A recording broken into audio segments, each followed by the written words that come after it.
Donc, bonjour à tous. Donc, nous voilà encore pour une lecture des yeux ouverts pour ce vendredi. Je vous souhaite encore d'avoir passé une bonne semaine et je prie que vous avez été richement bénis par les lectures précédentes. Donc, nous allons prier. Père éternel, je prie, Seigneur, que tu prends absolu contrôle de ce moment. Je prie, Seigneur, que quelqu'un puisse être touché. Ma volonté, c'est pas seulement qu'il puisse entendre, mais pratiquer ce qui a été dit. Je prie, Seigneur, que nous allons rentrer, Seigneur, dans un moment où l'on juste être en intimité. Je prie, Seigneur, que tu nous bénis et tu nous enrichis par ta lecture au nom de Jésus. Donc, nous allons prendre aujourd'hui le thème, les différents types de fils. Partie 1. Donc, notre Père spirituel a pris le verset de mémoire dans Galates 4, 31. Donc, Galates 4, 31. C'est pourquoi, frères, nous ne sommes pas enfants de l'esclave, mais de la femme libre. Toute personne qui est esclave, il peut être esclave de plein de choses, du péché, esclave de la maladie, esclave de toute chose, de toute addiction. Il y en a qui sont même esclaves de l'argent, mais notre Père dit que nous sommes libres. Comme il y a une chanson qui dit en anglais, nous ne sommes pas esclaves de toutes sortes de péchés, mais nous sommes libres. Et je prie que quelqu'un soit libre à travers cette lecture au nom de Jésus. Donc nous allons commencer. Donc, notre Père nous dit existe différents types de fils et d'enfants. Donc, le premier type qui parle, c'est les enfants prodigues. Donc, nous pouvons voir dans le chapitre de Luc 15, 11 à 24, qu'il y avait un fils prodigue. Et nous avons vu qu'il marchait avec les biens et il cherchait à avoir des possessions.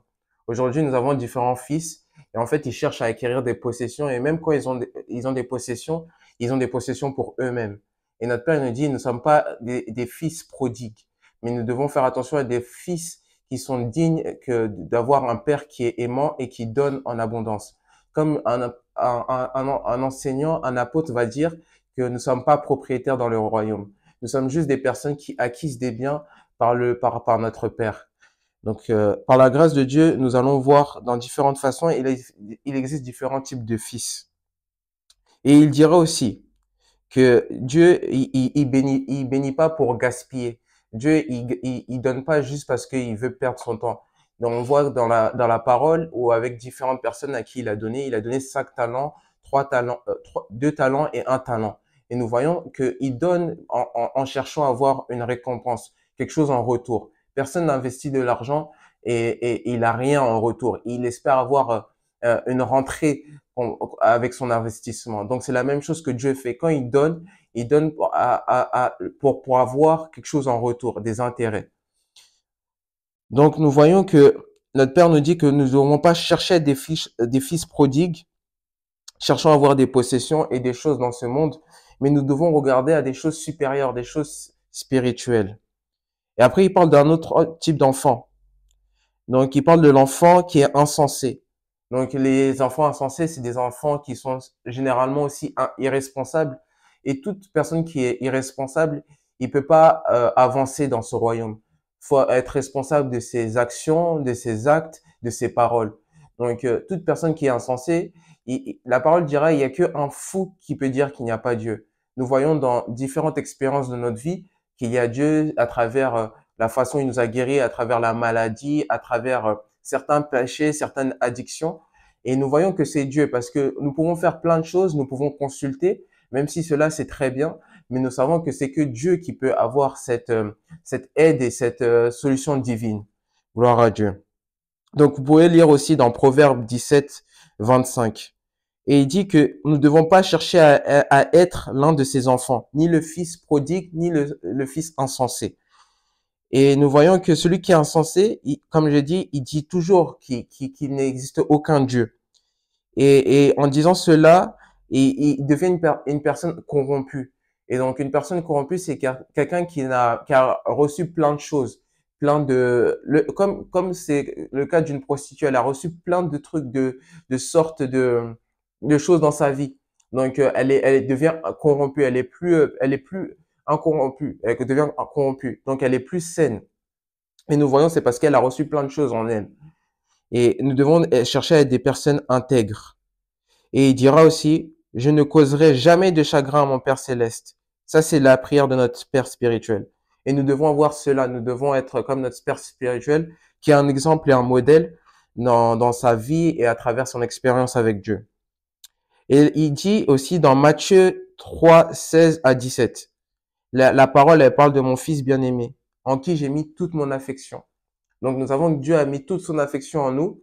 C'est pour ça qu'il a donné sa vie pour nous, afin que nous soyons libres, totalement libres. C'est-à-dire que nous soyons libres de toutes choses de maladie, de péché, d'addiction. Nous sommes libres en Jésus-Christ. Gloire à Dieu. Et donc c'est ce que nous désirons, c'est ce que nous voulons, c'est ce que nous cherchons. Et il dit, comme notre Père, il dit, je veux être le genre de fils que Dieu regardera depuis le ciel et dira, celui-là, je l'aime. Parce qu'il y en a beaucoup qui font des choses, mais ils sont pas convaincus. Mais nous savons que nous sommes convaincus et nous savons que nous avons un Père aimant. Gloire à Dieu. Et il nous encourage. Il dit que moi, Adéboyé, est mon ami. C'est ce que Dieu dira de notre Père spirituel et c'est ce qu'il dira Dieu. Donc, si tu peux dire une parole, tu peux citer ton nom, tu dis, par exemple, moi, c'est Junior. Je dirais, Junior, je suis l'ami de Dieu.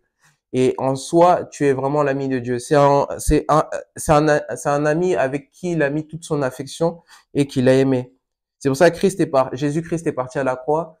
C'est pour nous. C'est pour nous ramener, nous racheter à un grand prix. Que aucun billet, aucune pièce qui peut remplacer ce grand prix.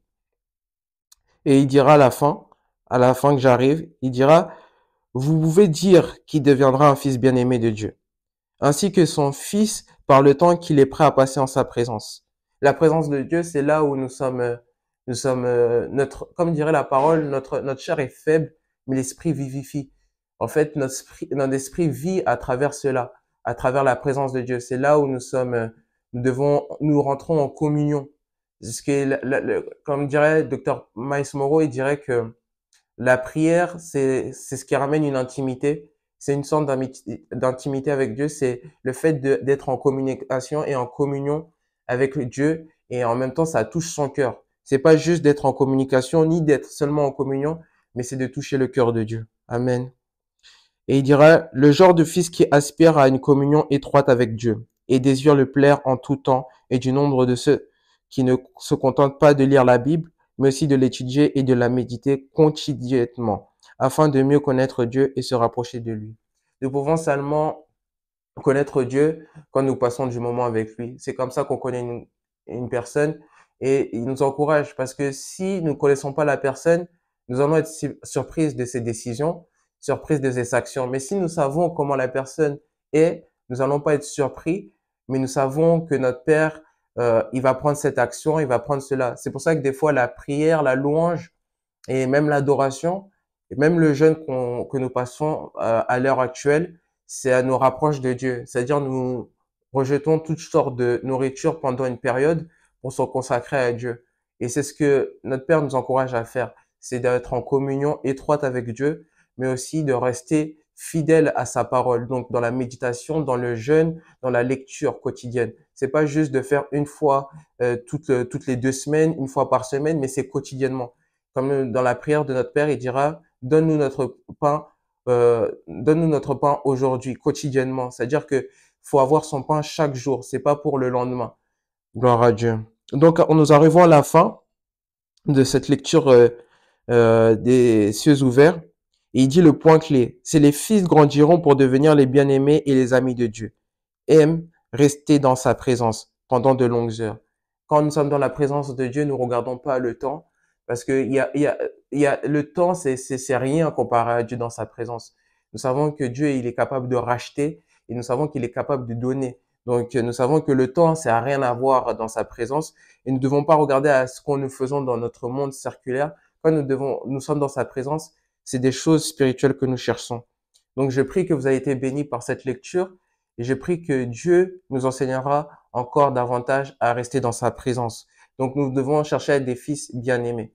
Gloire à Dieu. Donc, nous pouvons juste prier et dire dans cette prière que tu vas chercher à être l'ami de Dieu, tu vas chercher à faire sa volonté et tu seras appelé fidèle et dans sa présence, tu seras un ami fidèle. Je prie, Seigneur, que dans cette lecture, Seigneur, tu béniras quelqu'un et je prie que tu prends absolument contrôle au nom de Jésus. Amen. Passez une bonne semaine.